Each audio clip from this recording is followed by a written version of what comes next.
So guys, we got morning duties today. We got to take care of the cows, we take care of the goats, the rabbits, and the chickens. This is something we do pretty much every day together as a family. And winter's rolling up. The grass hasn't been growing too much. We've had a little bit of a dry spell. So we're giving the cows a little bit of extra grain so they can get some of that sugar, so they can get the rumen processing and rumen going for the hay. We got them on some molasses as well.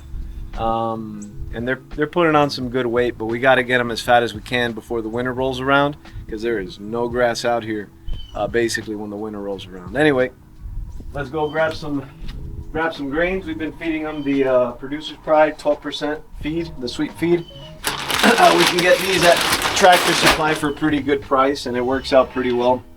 You know what? We're gonna try to be macho man today. So let's go with 100 pounds. Yeah, we do need a tractor eventually. Not for now. Let's go this way. Other way. All right. There you go.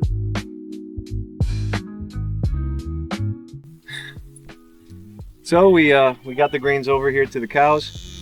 We got our container. We usually just keep most of the grains stored in here, and we got buckets. That way we can feed them about twice a day instead of just kind of gorging them all at once. And it helps keep everything nice and dry, and you know, the moisture out of the feed, which is good. It works out pretty well this way.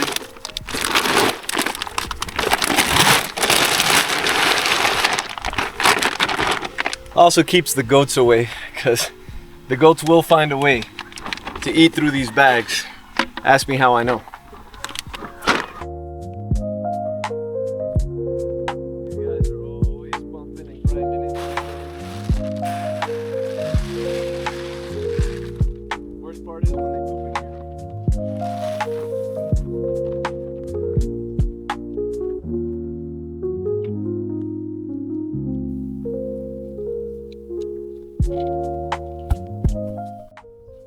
So let's see if I can get in here, you guys, and show you guys the newborns.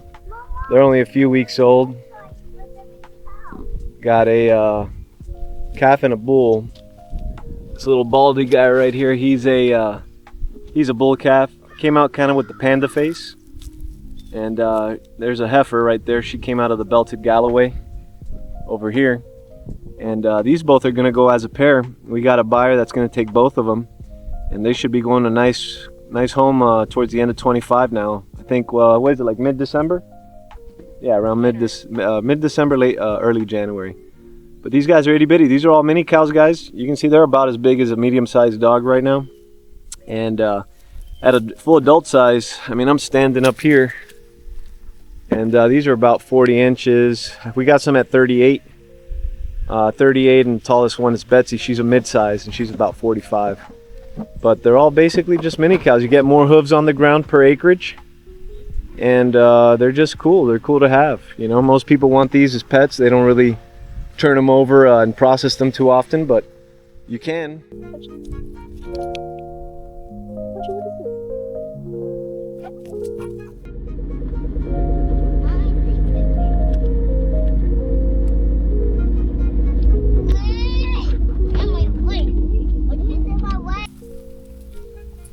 Yeah, so this is the other pasture, guys. These are our real minis. We got Dexter bull, we got some white parks, and we got a black baldy. She's actually the daughter of two of the cows that are over there. So this is Dutton's daughter and Ethel's daughter. So that was their first calf. They already had another one this season that we sold. But we try to keep them separate. We don't want dad and daughter getting together. So we're interested to see what comes out of this mix. I think it'll be something pretty cool to see. Anyway, let's give these guys some sweet grains. There you go. And they have access here, guys, to about 5 acres worth of pasture. We got lots of shade for them with oak trees. We got palmettos. We got all kinds of different vegetation and things like that.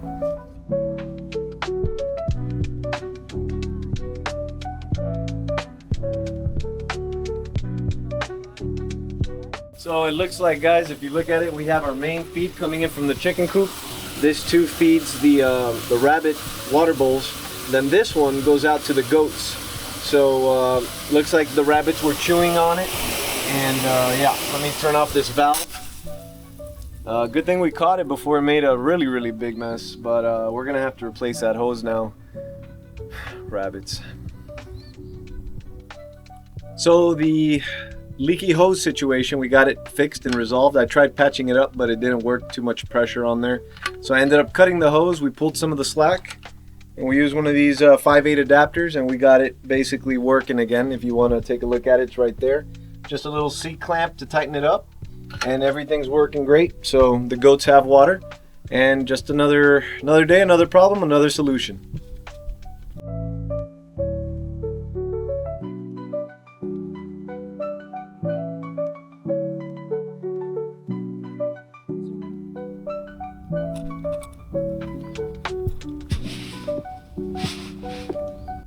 So part of the morning routine is coming and checking out the rabbit hutch.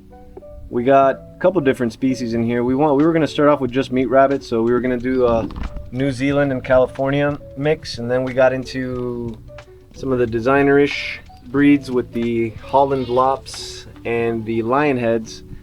You can see this one's pretty cool. She got blue eyes. She real pretty.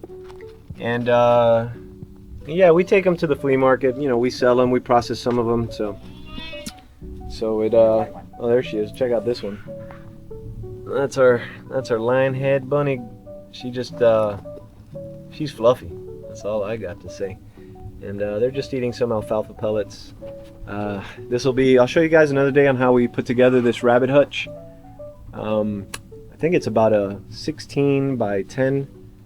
And this is their nesting beds for the summertime when it's really hot. When it's wintertime comes around, we actually use some of these containers. We put a hole in it and let them do their thing in there. So we'll show you guys a little bit more of a run through on that later on, but this is just part of the morning routine. Make sure the rabbits have their food, make sure the water's nice and clean and that it's working.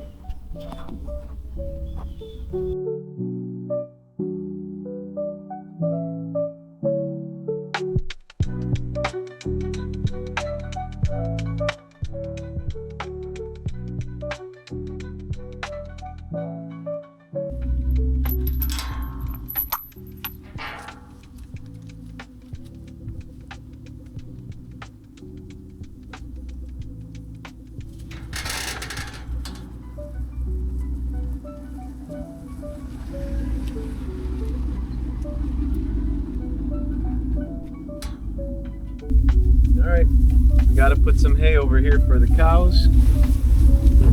We're not gonna pull a whole barrel out today. We're just gonna fill up their little nook over here.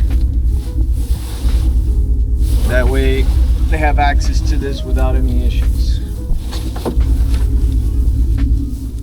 Hi. Alright, nice job.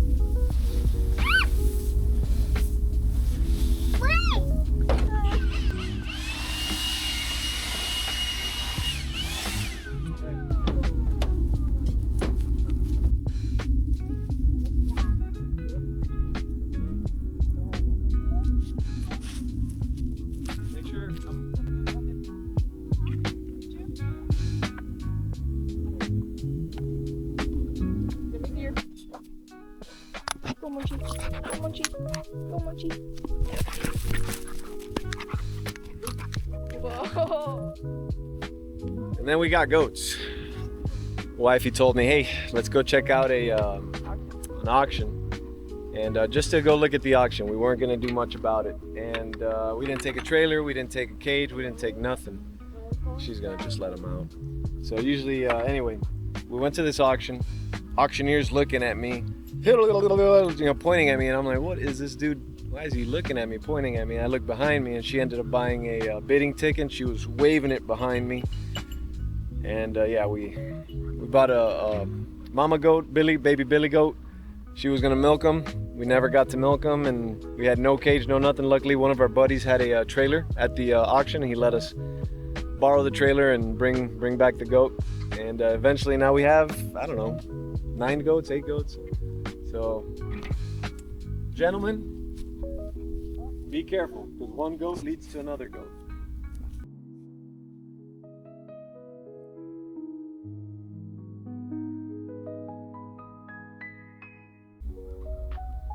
So yeah, moral of the story is, beware the auctions. Your wife will go behind your back and bring back a rabbit, a goat, mini cow, 50 Yeah. chicken. 50 chickens, you never know. Good thing is, when the grass is growing and we got lots of vegetation out in the woods, we basically just let these guys out and they just roam around and take down the grass, take down the bushes, and clear out some of the land, which is nice. So not a whole lot of maintenance on the goats.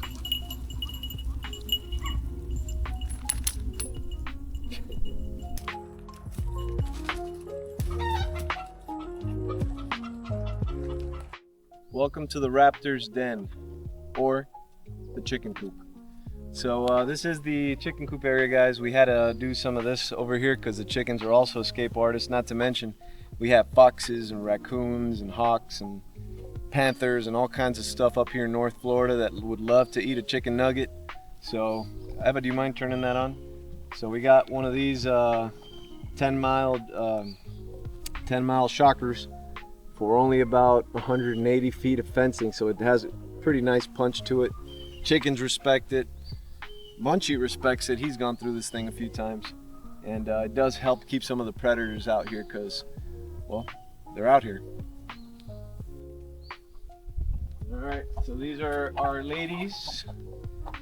We did also, we tried putting an owl up there because it seems like the hawks respect the owl a little bit. So instead of, that's our scarecrow, so to speak. And then this rope doesn't give the birds of prey like the hawks and the falcons a clear line of sight. And I think it's helped us a little bit. We haven't lost too many birds as of lately, thank goodness. So let's, Eva, would you? So anyway, you guys, we have a lot of leftovers. That's a wonderful thing about chickens.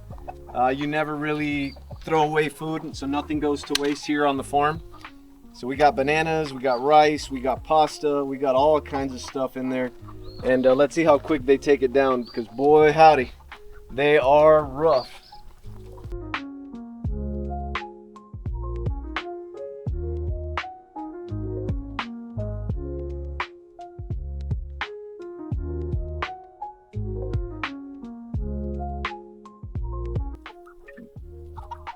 Come and check out where the magic happens, guys. So this is the chicken coop. It used to be, well, it used to not be a chicken coop. I forget what was this really being used for. It was like for storage, and we kind of modified it, and I'll show you guys another video eventually on how we put this place together. Looks like we got a couple eggs. They've been doing a good job, the girls, putting down some breakfast for us. We go through about a dozen eggs just here on the house. And they still put out enough that we can still take them to market and sell some of the eggs. So that's the nesting area for them over here. They have a roosting area here at night. They usually like to pick the highest spot to go to bed. And we did this, the gravity fed tubes. You know, we got to fill them up pretty much almost every day. So that's what we'll be doing now today. So these tubes have come in pretty handy. They're just gravity fed. We saw it online. We thought we'd try it out, and it holds a pretty good amount of food. We used about, I want to say this is, I think that's about 4-inch piping. So we use 4-inch piping, just plumber's piping, and it works. It holds enough food for about 2 days worth for 50 birds. So that's not too bad. And it's just part of our morning routine. We have a mix of crumbles, pellets, some scratch, a little bit of protein, a little bit of good stuff in there for them, and they pump out eggs pretty good. They've been pretty healthy, so works out pretty good. Thanks for watching the whole video, guys. If you enjoyed the content and want to see more, don't forget to like, subscribe, and we'll see you on the next one.